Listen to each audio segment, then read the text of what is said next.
उस चिंतन में रहोगे, तुम्हारे मुख से हमेशा अच्छी बातें निकलेंगी, तुम्हारी हमेशा सोच अच्छी होगी। 3 अवस्था है हमारी, जागृत की अवस्था है, स्वप्न की और सुषुप्ति की है।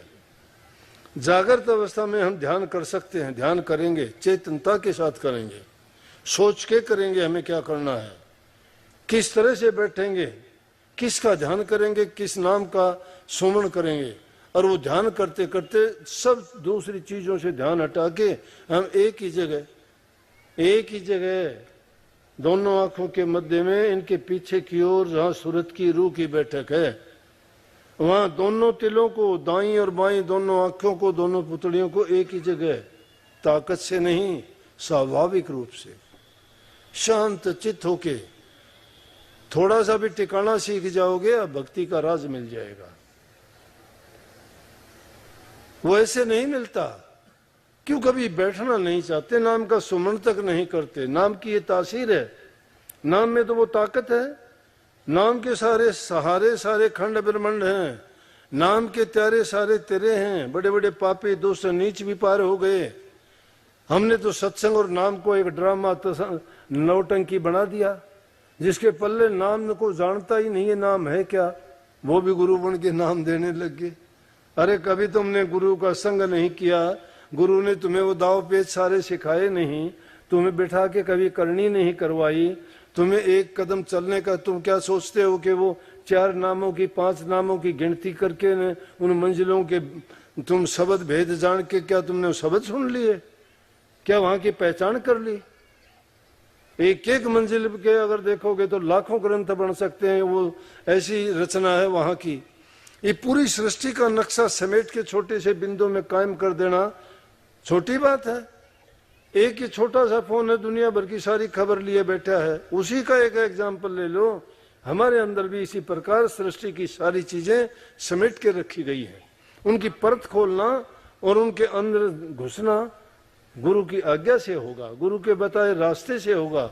और गुरु ने वो नाम बताया, नाम मंत्र, गुरु ने जो मंत्र दिया है उस मंत्र का एकांत में एकाग्र चित्त होकर सब ओर से अपनी दृष्टि और मन को हटा के सब कल्पनाओं को त्याग के, कल्पना भी जागृत अवस्था में करोगे तो ये जीव सब कुछ देखता हुआ चलेगा।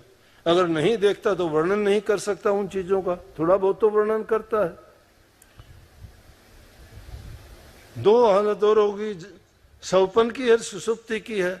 जो तुमने अपने वास्तविक जीवन में किया है, स्वप्न आएगा तो भी आपको वही विचार और ख्याल होंगे, आपकी रूह को वही चीज याद आएंगी, क्योंकि आपने उन्हीं चीजों को अपनी रिकॉर्डिंग में भरा है। जब भी रूह वहां जाएगी, अंदर में जाएगी, उसको वही मिलेगा, वही सोच, वही विचार, वही ख्याल, वही देखी हुई सारी चीजें आपके एक एक करके फिल्म की तरह से उतरनी शुरू हो जाएंगी। और वही भी सुषुप्ति की हालत है, उसमें भी तुम्हें वही हालत होगी। तीनों अवस्थाओं में जब एक हालत हो जाए, फिर समझना कि हम मन, वचन और कर्म से पवित्र हो चुके हैं। जो इंसान बाहर से कर्म अच्छे करता है, मन में सोच अच्छी और पवित्र ख्याल रखता है, वो और जबान से मीठा, अच्छा और सत्य का पालन करता है। मुख्य चीज है सच्चाई के रास्ते पे चलना। सत्य को जिसने जान लिया उसको सब कुछ मिल गया। और सत्य को पाने के लिए आदमी को सच्चा होना ही पड़ेगा, और सच्चा होने के लिए सत्संग की जरूरत है।